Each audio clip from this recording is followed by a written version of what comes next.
नमस्कार दोस्तों, मैं हूं डॉक्टर सोमिल मांडलिया और मैं अहमदाबाद गुजरात में एक रीढ़ की हड्डी के और जॉइंट के एक्सपर्ट के तौर पर प्रैक्टिस कर रहा हूं। दोस्तों, हमने हमारे यूट्यूब चैनल पे गुजराती लैंग्वेज में एक वीडियो रखा है कि जिसमें बताया है घुटने का आर्थराइटिस या घिसारा क्या होता है। उसमें कई लोगों ने बताया है कि सर आप एक वीडियो हिंदी लैंग्वेज में भी रखें। तो ये वीडियो हमने घुटने का आर्थराइटिस या फिर घुटना घिस गया है तो इसका मीनिंग क्या होता है, इसके लिए घर पे ट्रीटमेंट क्या की जा सकती है, इसके बारे में बनाया हुआ है। आप ये वीडियो एंड तक देखें तो आपको पता चल जाएगा कि ये घुटने का जोड़ घिसता है तो इसमें एक्चुअली में क्या होता है। दोस्तों, घुटना घिस जाना या फिर घुटने का आर्थराइटिस, ये अगर आपको समझना है तो आप सबसे पहले ये समझिए कि घुटने का जोड़ जो होता है वो क्या होता है। दोस्तों, ये आप देख सकते हैं, ये हमारा घुटने का जोड़ है। जो ऊपर का जो हड्डी होता है वो हमारा थाई का बोन होता है और नीचे का हड्डी जो हमारा पैर का, घुटने के नीचे का जो हड्डी होता है ये उसका बना हुआ होता है। दोनों के एंड मिलके ये जोड़ बनाते हैं, ये घुटने का जोड़ है। अब आप सबसे पहले ये देखिए कि कोई भी जोड़ जो होता है, मतलब कि जैसे हमारा ये रिस्ट का जॉइंट है या फिर ये एल्बो का जॉइंट है, ये शोल्डर का है, ये एकदम इजीली मूव कर पाते हैं। मतलब कि एक दूसरे के ऊपर ये दोनों हड्डियाँ ये हिल सकती है और आपको कभी पता भी नहीं चलता है कि आप ये हड्डियाँ कैसे मूव हो रही है। ये क्यों हमें पता नहीं चलता है, क्योंकि इनकी मूवमेंट एकदम इजीली होती है, स्मूथली होती है। ये कभी भी घिसता नहीं है एक दूसरे के साथ। तो स्मूथली क्यों होती है? क्योंकि ये दोनों हड्डियों के एंड पे कार्टिलेज होती है। अब आप समझिए कि ये जो आपको दिख रहा है, ये ग्रे कलर का जो है, ये एक्चुअली में कार्टिलेज है। हड्डी जहाँ पर भी एंड होती है, कोई भी हड्डी, वहाँ पर ये कार्टिलेज होती है। तो ये कार्टिलेज इतनी ऐसे फ्लैट होती है या इतनी शाइनिंग वाली होती है, इसकी सरफेस इतनी स्मूथ होती है कि ये हड्डियाँ एक दूसरे के ऊपर इजीली मूव हो सकती है, घिसती नहीं है और आपको दर्द नहीं होता है। जब भी ये कार्टिलेज घिस जाती है, ये कार्टिलेज घिस जाती है, आप वापस से यही मॉडल में देखिए, ये एक एग्जांपल दिखाया हुआ है कि यहाँ पर कार्टिलेज घिस गई है। अगर ये कार्टिलेज घिस जाती है तो ये दोनों हड्डियाँ एक दूसरे के ऊपर घिसती है, आपको कहीं घुटने में आवाज़ आ सकती है और ऐसा लगता है कि वहाँ पर दर्द हो रहा है।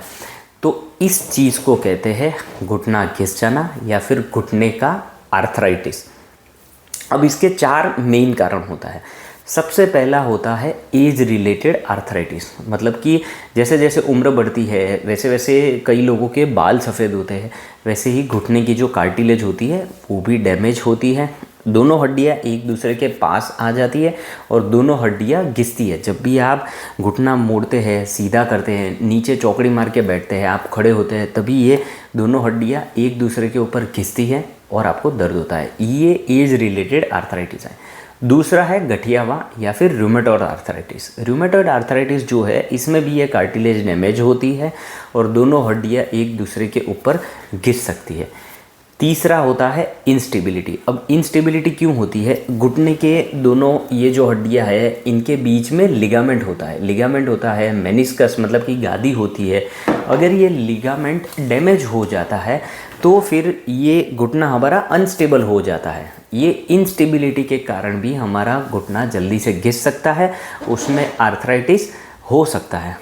और चौथा है पोस्ट ट्रॉमेटिक, मतलब कि कभी कोई इंजरी हो गई, फ्रैक्चर हो गया, जोड़ के अंदर फ्रैक्चर हो गया और अलाइनमेंट बराबर से नहीं आया तो भी आपको आर्थराइटिस जल्दी से डेवलप हो सकता है। तो ये 4 मेन कारण है। इसके साथ साथ सबसे कॉमन जो एडिशनल रीज़न है वो है ओवरवेट। जिस किसी का भी वज़न बहुत ज़्यादा होता है उतना ही ज़्यादा लोड घुटने के ऊपर जाता है और घुटने के ऊपर लोड जाने के कारण घुटना घिसने की संभावनाएं बढ़ जाती हैं। अब इसकी ट्रीटमेंट में सबसे अच्छा, जैसे मैंने बताया, सबसे पहला और सबसे अच्छा है कि आपका वज़न आप कंट्रोल में रखें।